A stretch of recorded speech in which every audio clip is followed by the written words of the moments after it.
रामराम मित्रांनो, मी अमोल कोळेकर पाटील. नाशिकमध्ये यज्ञा नावाच्या त्या 3 वर्षाच्या चिमुरडीवरती अत्याचार करून तिची अत्यंत क्रूरपणे निर्गुणपणेची हत्या करण्यात आली होती. या घटनेमुळे पूर्ण महाराष्ट्र हळहळ करतोय.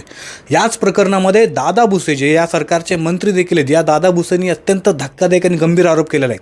या सगळ्या प्रकरणामध्ये नाशिकचा म्हणजे मालेगाव इथला जो DYSP आहे, या DYSP या आरोपीला सपोर्ट करतोय किंवा पाठिंबा देतोय, अशा प्रकारचा धक्कादायक आरोप हा दादा भुसे यांनी केलेला आहे. त्यांनी सरळ सरळ सांगितलं आहे की या DYSPनं या आरोपीला न्यायालयीन कस्टडी मिळावी म्हणून प्रयत्न केले होते.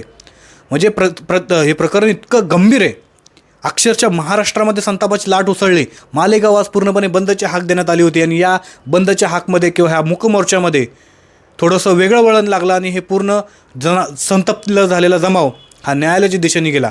इतकं सगळं प्रकरण गंभीर असताना दादा भुसे यांनी केलेले जर आरोप खरे असतील, तशा आरामखोर अधिकाऱ्याचं करायचं काय हे कमेंट करून तुम्ही नक्की सांगा.